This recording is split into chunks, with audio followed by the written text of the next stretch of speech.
हम पढ़ रहे हैं फ्रांस की क्रांति के कारण। इससे पहले वाले वीडियो में हम सामाजिक कारण और राजनीतिक कारण का अध्ययन कर चुके हैं। अब हम देखेंगे बौद्धिक कारण या दार्शनिकों का प्रभाव और आर्थिक कारणों का अध्ययन इस वीडियो में करेंगे। सबसे पहले हम देखते हैं बौद्धिक कारण या दार्शनिकों का प्रभाव। किस प्रकार इन दार्शनिकों ने फ्रांस की क्रांति को प्रभावित किया, इसमें कौन कौन से दार्शनिक हुए, उनके क्या विचार थे, इसके बारे में अध्ययन हम इस वीडियो में करेंगे। सबसे पहले हम बौद्धिक कारणों के रूप में पहले दार्शनिक के रूप में देखते हैं वॉल्टेयर। वॉल्टेयर का समय जो है 1694 से लेके 1778 ईस्वी माना जाता है। वॉल्टेयर यह फ्रांस के दार्शनिक, साहित्यकार, इतिहासकार, कवि एवं नाटककार थे।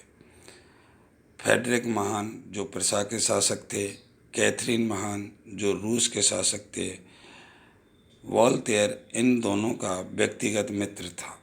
उसने 1718 में ओडाई नामक दुखांत लिखा। चार वर्ष पश्चात वॉल्टेयर ने फॉर एंड अगेन कविता लिखी, जिसमें उसने स्वयं को गैर ईसाई कहा। इस कारण उसे राज्य से निष्कासित कर दिया गया और वह कुछ समय के लिए इंग्लैंड चला गया।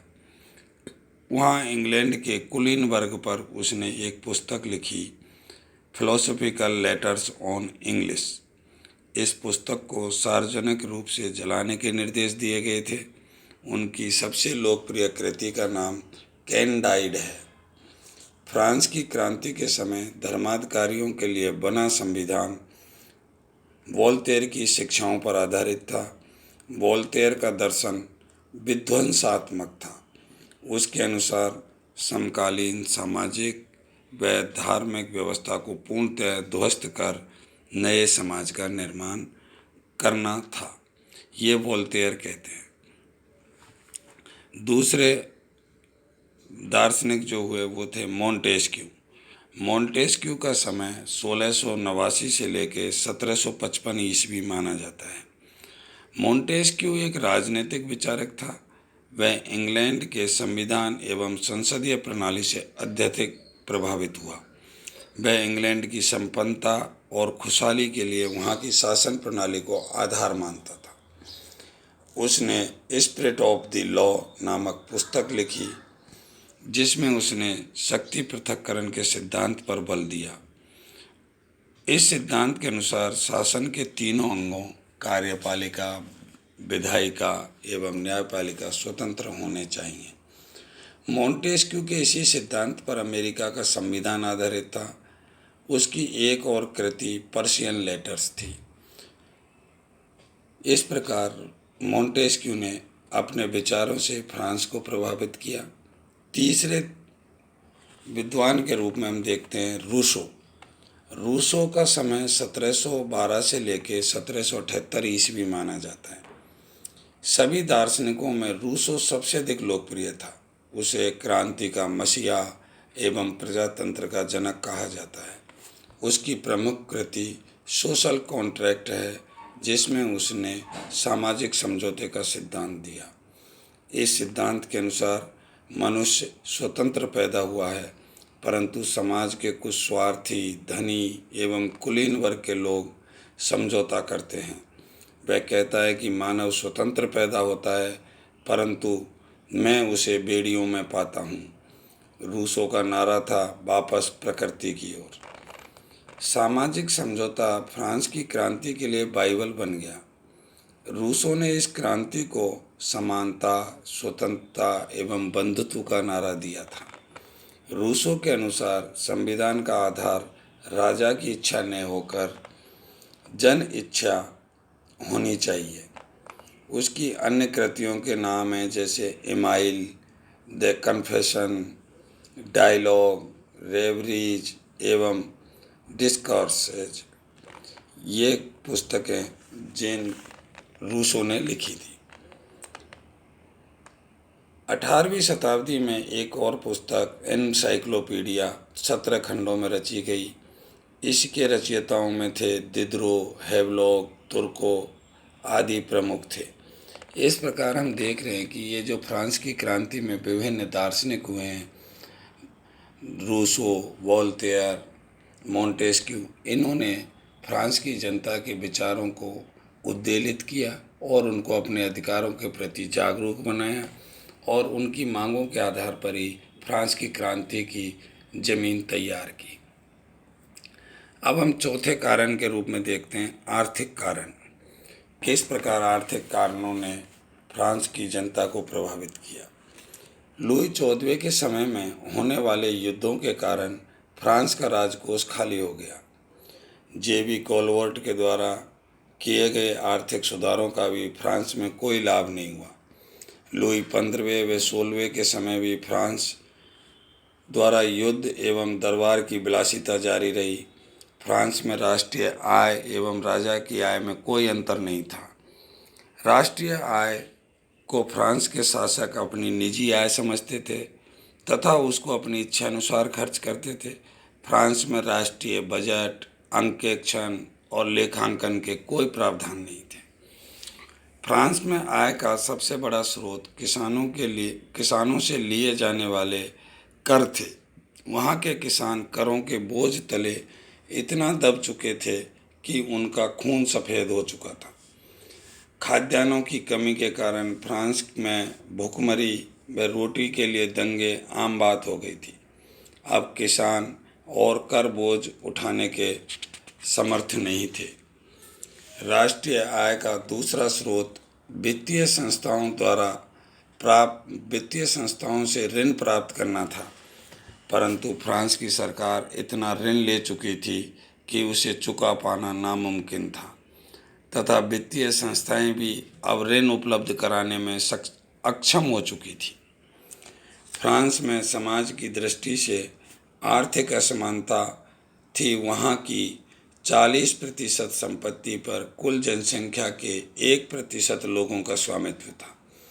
दरबार की विलासिता के पर क्रांति के समय $208 मिलियन वार्षिक खर्च हो रहा था।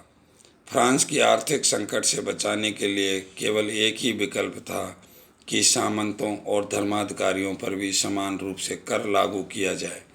इससे न केवल फ्रांस को आर्थिक संकट से बचाया जा सकता था, अपितु अधिशेष धन भी प्राप्त हो सकता था। फ्रांस का राजतंत्र सामंत व धर्माधिकारियों के दो स्तंभों पर आधारित था। इस प्रकार फ्रांस की क्रांति मितव्ययता के स्थान पर धन की अधिकता पर आधारित थी। फ्रांस के सामने सबसे बड़ा प्रश्न यही था कि क्या सामंत व धर्माधिकारी अपने स्वार्थों से ऊपर उठकर राष्ट्रीय समस्या के समाधान में योगदान करेंगे। परंतु इन दोनों वर्गों को इस बात का एहसास नहीं हुआ कि यदि राज्य का जहाज आर्थिक संकट की चट्टान से टकरा गया तो ये स्वयं भी इसमें डूब जाएंगे। फ्रांस को आर्थिक संकट से बचाने के लिए एक के बाद एक वित्त मंत्री नियुक्त किए गए। लुई 16वें के समय कुछ वित्त मंत्री बनाए गए जिनका वर्णन हम एक एक करके करते हैं। सबसे पहले जो वित्त मंत्री बनाए गए वो थे तुर्गो का समय 1774 से 1776 ईस्वी तक रहा। तुर्गो ने श्रेणी प्रथा को समाप्त करने तथा धान व्यापार को कर मुक्त करने का सुझाव दिया था। सामंतों ने इसका विरोध किया और 1776 ईस्वी में तुर्गो को पद से हटा दिया गया। इसके बाद में जो वित्त मंत्री नियुक्त किए गए वो थे नेकर का समय 1776 से लेकर 1781 ईस्वी तक रहा। नेकर एक योग्य बैंकर था। उसने अमेरिकी स्वतंत्रता संग्राम के समय फ्रांस को ऋण उपलब्ध करवाया। उसने फ्रांस की आय व व्यय का लेखा तैयार कर पैम्पलेट्स छापे। उसने फ्रांस के लोगों को आय के स्रोतों की जानकारी के साथ साथ व्यय के मदों का भी पता चला। मेरी एंटोनियत ने अपने कमज़ोर दिल शासक पति लुई 16वें पर दबाव डालकर नेकर को अपने पद से हटवा दिया। नेकर के बाद में 1783 से 1787 ईस्वी तक कैलोन वित्त मंत्री रहे। कैलोन ने वित्त मंत्री बनने पर फ्रांस को आर्थिक संकट से उबारने हेतु सामंतों पर करों के आरोपण का सुझाव दिया। कैलोन के प्रभाव के कारण कुलीन वर्ग के एक सभा असेंबली ऑफ नोबल्स आयोजित की गई। इस असेंबली ऑफ नोबल्स में 144 धर्माधिकारियों, मजिस्ट्रेट एवं सामंत आदि ने सभा की थी। इस सभा में निर्णय दिए गए कि सामंतों पर करारोपण नहीं किया जाए, कॉरवी नामक कर को समाप्त कर दिया जाए, कैलोन को पद से हटा दिया जाए और आर्थिक संकट के निदान हेतु स्टेट्स जनरल की मीटिंग बुलाई जाए। कैलोन को हटाने के बाद में ब्राइन नामक व्यक्ति को फ्रांस का वित्त मंत्री बनाया गया। ब्राइन के समय में लुई सोल्वे ने कर व ऋण संबंधी सुधारों के लिए नए आदेश पारित किए। इन आदेशों को पेरिस की पार्लियामेंट ने कानून की पुस्तक में अभिलेखित करने से मना कर दिया। इससे शासक और पार्लियामेंट के बीच मतभेद हुआ और लुई सोल्वे ने पार्लियामेंट को भंग कर दिया और नेकर को पुनः वित्त मंत्री नियुक्त किया। नेकर का द्वितीय कार्यकाल 1788 ईस्वी में रहा। दूसरी बार वित्त मंत्री नियुक्त होने पर नेकर ने फ्रांस को आर्थिक संकट से बचाने के लिए स्टेट्स जनरल की मीटिंग बुलाने का सुझाव दिया। जुलाई 1788 में लुई सोल्वे ने स्टेट्स जनरल की मीटिंग आहूत करने का निर्णय लिया। फ्रांस में उत्साह के बीच प्रथम, द्वितीय और तृतीय स्टेट्स की सदस्य संख्या निर्धारित की गई। प्रथम व द्वितीय में क्रमशः 300 सदस्य और तृतीय स्टेट में 600 सदस्य रखने का निर्णय किया गया। स्टेट जनरल की मीटिंग से पहले वोटर्स में सुधारों हेतु सुझाव मांगे गए। इन सुधारों को काहिया कहा जाता है। लगभग सभी सुझावों में राजतंत्र को कायम रखने तथा सामाजिक व आर्थिक असमानता दूर करने की बात कही गई।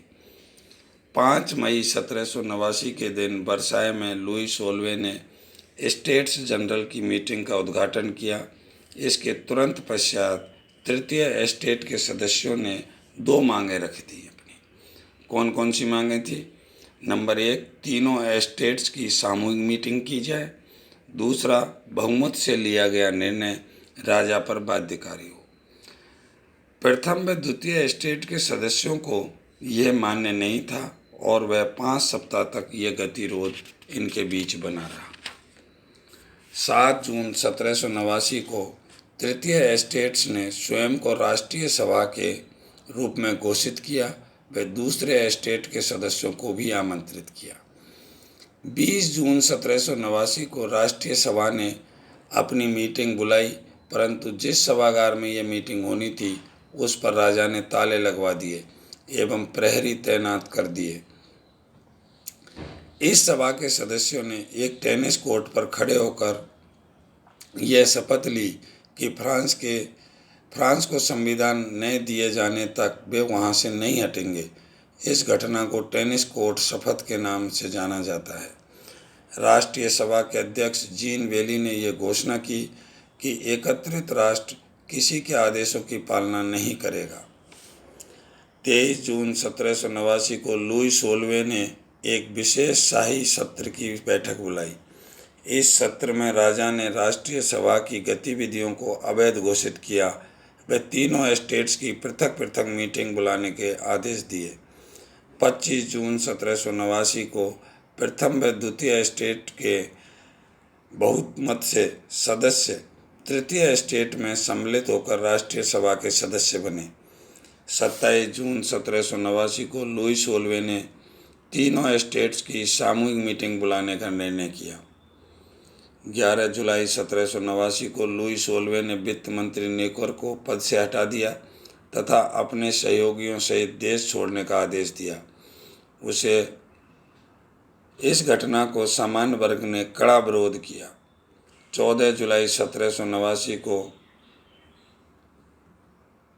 फ्रांस में बैस्टिल दिवस या फ्रांस का राष्ट्रीय दिवस मनाया जाता है, क्योंकि 11 जुलाई की घटना के विरोध में 14 जुलाई 1789 को फ्रांस में बास्तील नामक जेल में आग लगा दी गई और कैदियों को रिहा कर दिया गया। इस प्रकार 14 जुलाई 1789 को फ्रांस में क्रांति का आगाज हुआ।